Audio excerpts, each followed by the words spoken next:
Saying Kemi Badenoch is in trouble is like saying that at some point in the not too distant future it will rain. It is obvious she is in a world of trouble. If the rumors going around to be believed are true about, shall we say, what's going on in the locals, which the Conservatives are now doing all the campaigning for and doing the doorstepping for this stuff. They're going around and finding out that all of a sudden there's a lot more liberal Democrats than there used to be, on these on their rounds, and they are worried that, of course, that they are the new leader, shall we say, that they put in is not well.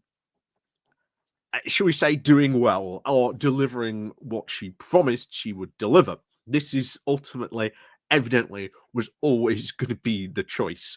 The problems that Kemi Badenoch has now were long predicted by what we had seen by a lot of people in the Conservative movement themselves, pointing out, yeah, Kemi Badenoch's not that really good. But then again, neither is anyone really standing at this current Conservative leadership contest. And of course, those voices were silenced very, very much so, because after all, who wants, a movement in their party going around saying, well, actually, this current leadership contest should be absolutely pulled because we don't think none of the candidates standing are viable. I mean, and then of course we get on to the whole buyer's remorse that we're about to see in a moment on here, and oh boy, is there some serious buyer's remorse coming from here. But always remember that there's a lot of the side who are like, oh, if only we had elected Robert Jerrick would be so much better. No, he wouldn't. Jerrick would be just as bad in infinitely different and maybe just as worse ways as Kemi Badenoch. But if he was in, trust me, you would have this whole side going, oh, if only we had elected Badenoch, we wouldn't be in this position. And then, of course, you've got Mel Stride, God's gift to conservatism, going around going, oh, if only you had elected me, I would be doing great. Said absolutely no one else in the Conservative Party except Mel Stride. And that's why I will keep on saying it. He always is our comedy candidate of that previous leadership election. Anyway, so as always, before we do get more into this, because oh boy, have we got some serious buyer's remorse today on Kemi Badenoch. Please do remember to click the like, share, and subscribe button down below. There's, of course, the Patreon page. There's the Buy Me Coffee button. There's the YouTube thank you button. And, of course, there's the Pony Club down below as well. So let's crack on then into this because buyer's remorse incoming. So, Owen Webster, young conservative. I think that says it all, really. With the title of Badenoch needs urgently to become the threat to Starmer and Farage that she promised to be. So let's dive into this, shall we? So over 9 months have passed since the Conservative Party's 2024 election defeat, ending 14 years in power. Following Rishi Sunak's resignation, Kemi Badenoch emerged now as the party leader. Prior to, of course, her election, the Conservative Party was riding the opposition wave. Their poll numbers had improved. It looked somewhat promising for the party now in opposition. The Labour lead had dropped to 3.6%, down from the 10.3% lead they'd achieved in the 2024 election, while the Conservative vote share had risen slightly from 24% to 25% on the day that Badenoch assumed office. And guess what? Because here's the thing. I don't think he brings this up. The public, the more they see of Kemi Badenoch, the more they hear like what she has to say, the fact that just like Rishi Sunak, she can't do walkabouts. She can't interact with the public. We aren't at the level, of course, Rishi Bot, 500, struggling to interact with Chip and Pin, but we're not there yet, or at least that hasn't emerged yet. She really struggles in one-on-one interviews. She struggles in interviews completely, let's face it. But yeah, it's bad. It's really bad when you have someone who's meant to be like the figurehead of your party, and the vast majority of the voting public do not like her. And it says a lot where even her own party is now turning against her. And oh boy, depending on how these local election goes, that may develop even faster. And like I say, I hope that does happen, because oh boy, I am one for open Tory civil warring. Anyway, back to this. So, from what followed, seemed very promising. The Labour lead had collapsed even further, with their lead now shrinking to a mere 0.6%. The Conservative Party was now 3% above their 2024 performance, on track now to nearly double their number of seats, of course, in to 248. However,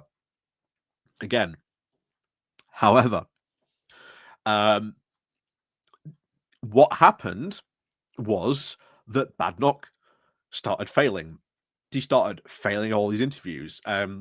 A PMQ's performance, which again, the main time, the opposition leader gets the moment to shine, she has failed and failed and failed and failed time and time and time again. Even just this recent Saturday, her performance was dire, absolutely dire. There were Conservatives we saw on this site here saying, I can't believe how bad that was. And she just keeps on getting worse and worse and worse. She's not getting better, as one might maybe think, because at the time when she started off, there was oh, don't worry, she's new, she'll get used to it, she'll grow into the role, as we saw a lot when she first took over. But as this, guy points out, you're 9 months in to your new job. There's been no improvements. There's been no improvements. So, however, the party's fortunes have reversed since Badenoch's leadership began. Ooh. This is where it all begins. Their polling numbers have dropped now to 21.6%, trailing now both Reform and Labour. From the early bounce in support, their numbers have now significantly declined. Their average seat total stood recently on 136, only slightly up from the 121 that they currently hold. So what went wrong? I generally think now you'll notice he's not mentioning the Lib Dems and the fact that their numbers have gone up. Like I say, at the next election, again, it's a long way away, and it's very, very, very hard to make predictions for something like that. That is still quite a long way away in many respects. The Lib Dems are going to go up, and I think they're going to eat more into the Conservative vote. Very, very much so. I think maybe at the next election, depending on how things very much play out over the next couple of years, you could see the Conservatives fall under 100 seats. I think that is could very much likely happen. So let's find out, according to this guy, what went wrong. So Badenoch had one problem. I'm just gonna have to stop you there. Kemi Badenoch's got certainly more than one problem, but let's see what this one problem is. One problem: she lacked policy. Her renewal 2030 pitch launched, of course, on the 2nd of September 2024, which was an absolute disaster. It was intended now to discuss the future of the party, the politics, and the country, to set out her 5 principles: personal responsibility, citizenship, equality under the law, family, and truth. Oh yeah, truth teller, Kemi Badenoch.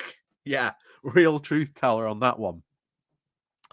Anyway, she mentioned, of course, the need now for turning principles into action.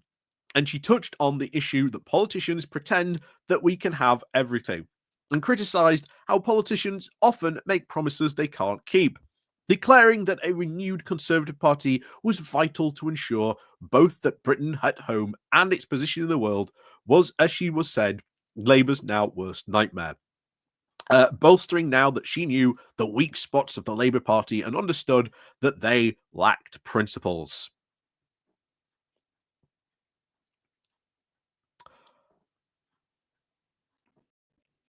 Considering Kemi Badenoch just got outed for lying recently. Hmm. Hmm. However, Labour's, of course, worst nightmare now seems to be reform, which, for much of February and March earlier this year, nearly outpolled it on average. Again, we'll see what happens at these upcoming elections. Faced with threats both from the right and left, Badenoch now needed to build an opposition wave that she had inherited and to try to clearly and communicate that she was and what she actually stood for. But she made very little progress with the general public, with only 55% believing she is not a prime minister in waiting, which falls very short when the public is asked their preferred prime minister question, trailing Keir Starmer, Ed Davey, and being tied with Nigel Farage.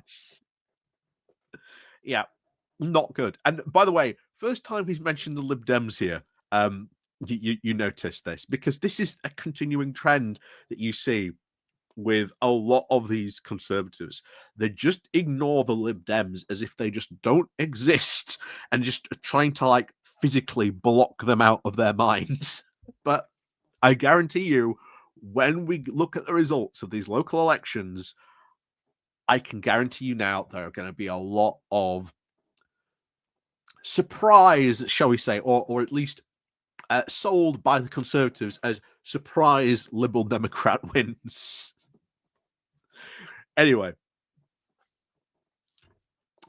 back to this. Yet, of course, her public remains very uncertain. There is, of course, have been to date very slow dribbles of policy released by the party, and Badenoch now has struggled to even communicate those effectively because she's not a good communicator, first and foremost. She's not a good communicator at all. As a result, she has so far failed to actually capitalize on the momentum she inherited as leader, whilst not pivoting effectively into a new direction. As of today, the Conservative Party of 2025 is seen now as the same party that the public rejected in 2024, because that's still what it is. There has been no change. Like Kemi Badenoch has brought no change to the party whatsoever. And the reason why she has not talked about policy, said any policy, is because the moment she does, that's when the infighting will once again break out again. So, by no means is it all lost. I disagree on that. Very much disagree on that. If Badenoch can actually focus clearly on articulating a very detailed policy vision and a fresh direction for the party, there may be time for a turnaround. Don't think so, because the second you do that, the infighting will start again. And oh boy, will it be more vicious this time. We already know that there's infighting going on, but it's now over. Do they want to keep her or not? Or do they get rid of her? That's what we know the infighting currently is. Currently, the 5 important issues facing the electorate are the economy, immigration, health, defence, and crime. So far, the Conservatives announced a policy for just one of those, immigration, declaring that the system introduced by the government in which she served was, quote, broken, and promised to cap the number of immigrants coming into the UK is promising. But it invites very hard questions about how the party ended up doing the opposite of what it promised when it was in office. Questions it has so far refused to confront. In light of that, it is now an anemic polling is, of course, no surprise. It's anemic polling is, of course, no surprise. That's because if Kemi Badenoch was actually serious, I'm dead serious about this. If she was actually serious, the first thing she should do is go back and absolutely tear into all her past Conservative colleagues. Like, they failed, they suck, we're going in this new direction.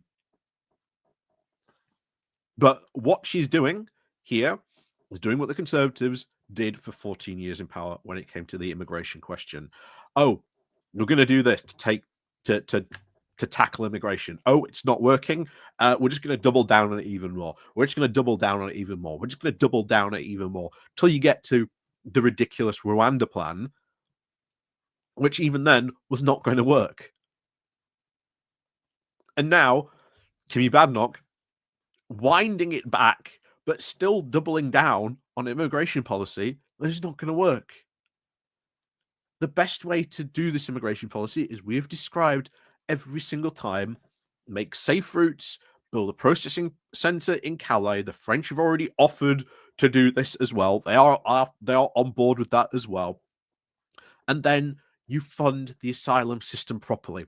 You make sure there are enough people in, the immigration office that they know who is coming in, who is going out, etc. That's how you do it. That is how you fix the system. But until then, Kemi Badenoch has to turn around and have a go at Theresa May. If she has a go at Theresa May, oh boy, that would open a massive can of worms for her. That would open a massive can of worms for her in that regard. She ain't going to go in that direction. She ain't going to go in that direction. Anyway, back to this. Moreover, the slow pace of policy development now limits the scope for attacking Labour, because it leaves no answer to the question, what would you do differently? The answer, they would do nothing differently. Kemi Badenoch and the current Conservative Party think that what they did in 14 years of being in power was great, and that should just continue. They have no answers, no other ideas except what they've seen before, because the Conservative Party has become so ideologically trapped, it cannot think outside of that. It thinks everything that it was doing was fine and was working. It wasn't. But they're still trapped in that ideological cycle. Kemi Badenoch is exactly the same, trapped as well.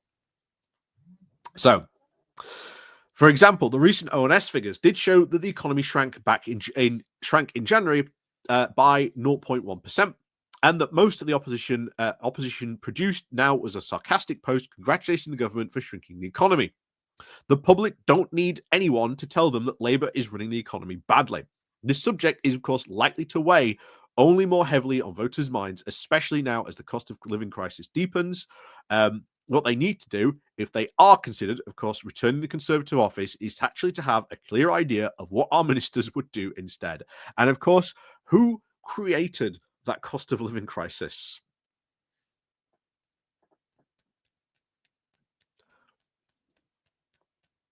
You talk about, Kemi Badenoch inherited this wave of when she was in opposition. What did Labour inherit from the Conservatives of 14 years of disaster in office?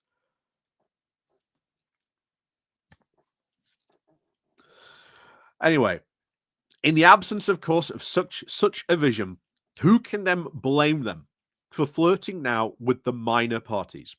The country gave us now a big majority in 2019, and Labour now a historic one just last year. If neither worked, what have they got to lose?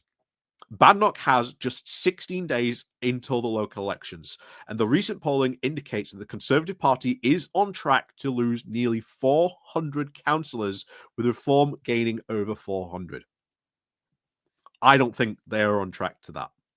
Like I say, we'll see. But even then, bear in mind, that's still no higher than their quote UKIP days, because they've got to actually outperform their peak of 2016 UKIP and continue that and actually build upon that to, really prove that they are a political threat. And until they actually prove that, I don't think so. Because bear in mind, yeah, if they are on track to lose over 400 councillors, they are not all going to go to Reform. The idea that all those 400 councillors just going to go automatically to Reform is not the case. Because why? What are the Lib Dems on track to get? You notice, once again, they miss out on that. The Conservatives, of course, need to answer both Reform and Labour, but apparently not the Lib Dems, but have yet even to provide one. To try and salvage the party's future, let alone, of course, their own leadership, Badenoch must now actually try to become a threat to both Starmer and Farage that she promised party members she would last September. And let me say this, she is not. She is going to fail spectacularly. So, as someone says here, 14 years now of the highest taxes in 75 years, inflation at 11.5%, food inflation at 25%. We are now paying £300 a month for gas and electricity. This time last year, our mortgages went up by £500 a month. Our schools, prisons, social services, police, councils, and armed forces are now struggling. They are now trying to fix the mess that we left behind. Yep. And the public won't forget this, that you had a party in power that long that left the country in a far, far worse state than when it took it over. People haven't forgotten that. That isn't going to be forgotten anytime soon. And then this is just some serious copium going on here at the bottom. I think Badenoch will surprise people in locals. I'm hearing good things from the doorsteps. We could be on track for very small gains, which will create a very slingshot momentum leading into the 2029 landslide. Yeah. Anyone thinking that they're about to suddenly turn around and go into like the general election of 2029 and win an absolute landslide, I don't think so. I think that's some serious conservative copium right there. And someone replies, most of the members of the local association who I keep in touch with are, of course, having very much buyer's remorse. If we do well, at least in the local council elections, people will be voting on local issues because, quite frankly, no one has a clue what Kemi stands for.